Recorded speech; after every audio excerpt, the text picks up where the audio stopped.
दुकानदार से पूछा गया कि किस तरह इस छोटी और बंद गली में अपनी रोजी कमा लेते हो। दुकानदार ने जवाब दिया, मैं जिस सुराख में भी छुप जाऊं, मौत का फरिश्ता मुझे ढूंढ निकालेगा। तो ये किस तरह मुमकिन है कि रिस्क देने वाला फरिश्ता मुझे ना ढूंढ सके। एक नेक इखलाक और किरदार का हामिल, नेक लेकिन गरीब लड़का किसी के घर उसकी बेटी का रिश्ता लेने गया। बेटी का बाप बोला, तुम गरीब हो और मेरी बेटी गुर्बत और तकालीफ को बर्दाश्त करने की ताकत नहीं रखती,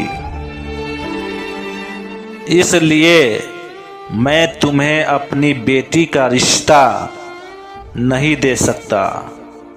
फिर उसके बाद एक बद इखलाक और बद किरदार लड़का उसी लड़की का रिश्ता लेने गया, तो उसका बाप रिश्ता देने के लिए राज़ी हो गया, क्योंकि वो अमीर था।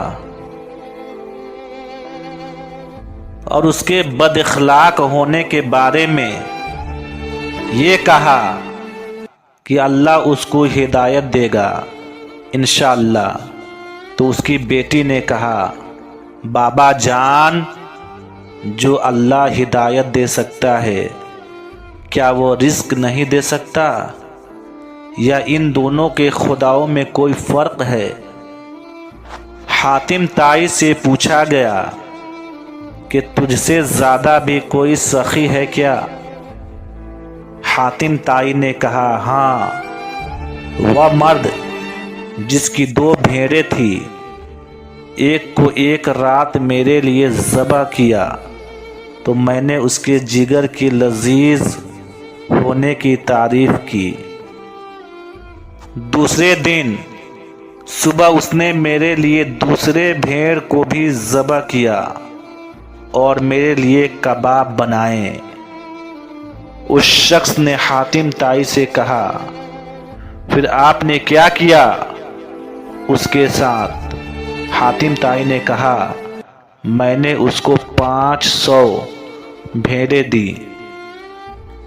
तो उस शख्स ने कहा, फिर तो आप उस शख्स से ज़्यादा सखी हुए। तो हातिम ताई ने कहा, नहीं, उसके पास जो कुछ था उसने मुझे दिया, जबकि मैंने अपने माल में से थोड़ा सा माल उसको दिया, तो वह मुझसे ज़्यादा सखी हुआ। एक आलिम ने एक बुढ़िया को चरखा चलाते हुए देखकर फरमाया, ऐ बूढ़ी माँ, सारी उम्र चरखा ही चलाया या कुछ अपने खुदा की भी पहचान की? बूढ़ी माँ ने जवाब दिया, बेटा, सब कुछ इसी चरखा में देख लिया। फरमाया, बूढ़ी माँ, ये तो बताओ कि खुदा मौजूद है या नहीं? बुढ़िया ने जवाब दिया कि हाँ, हर घड़ी और रात दिन हर वक्त खुदा मौजूद है। आलिम ने फरमाया, मगर उसकी दलील? बुढ़िया बोली, दलील ये मेरा चरखा है। आलिम ने पूछा, ये कैसे? वह बोली, वह ऐसे कि जब तक मैं इस चरखा को चलाती रहती हूँ, ये बराबर चलता रहता है, और जब मैं इसे छोड़ देती हूँ तब ये ठहर जाता है। तो जब इस छोटे से चरखा को हर वक्त चलाने वाले की ज़रूरत है, तो ज़मीन व आसमान, चांद सूरज के इतने बड़े चरखे को किस तरह चलाने वाले की ज़रूरत ना होगी?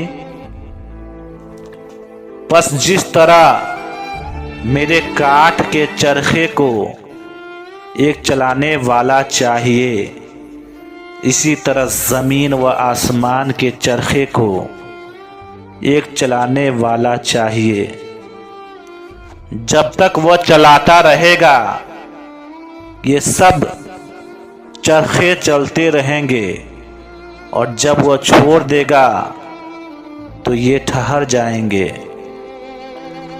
مگر ہم نے کبھی زمین و آسمان، چاند سورج کو ٹھہرتے نہیں دیکھا، تو جان لیا کہ ان کا چلانے والا ہر گھڑی موجود ہے۔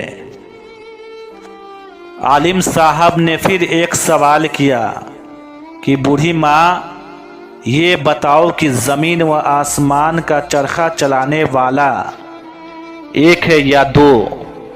بوڑھی ماں نے جواب دیا کہ ایک ہے، اور اس دعوے کی دلیل بھی یہی میرا چرخہ ہے، کیونکہ جب اس چرخے کو میں اپنی مرضی سے ایک طرف کو چلاتی ہوں تو یہ چرخہ میری مرضی سے ایک ہی طرف چلتا ہے۔ اگر کوئی دوسری چلانے والی بھی ہوتی پھر یا تو وہ میری مددگار ہو کر میری مرضی کے مطابق چرخہ چلاتی، تب تو چرخہ کی رفتار تیز ہو جاتی اور اس چرخہ کی رفتار میں فرق آ کر نتیجہ حاصل نہ ہوتا، اور اگر وہ میری مرضی کے خلاف اور میرے چلانے کی مخالف سمت پر چلاتی تو یہ چرخہ چلنے سے ٹھہر جاتا یا ٹوٹ جاتا، مگر ایسا نہیں ہوتا، اس وجہ سے کہ کوئی دوسری چلانے والی نہیں ہے۔ اسی طرح آسمان و زمین کا چلانے والا اگر کوئی دوسرا ہوتا تو ضرور آسمانی چرخہ کی رفتار تیز ہو کر دن رات کے نظم میں فرق آ جاتا، یا چلنے سے ٹھہر جاتا یا ٹوٹ جاتا۔ جب ایسا نہیں ہے تو ضرور آسمان و زمین کے چرخہ کو چلانے والا ایک ہی ہے۔ سیرت الصالحین صفحہ نمبر 30۔ سبق: دنیا کی ہر چیز اپنے خالق کے وجود اور اس کی یکتائی پر شاہد ہے، مگر عقل سلیم درکار ہے۔ حضرت عمر بن عبدالعزیز رضی اللہ تعالی عنہ کی انگوٹھی میں ایک بہت قیمتی نگینہ تھا۔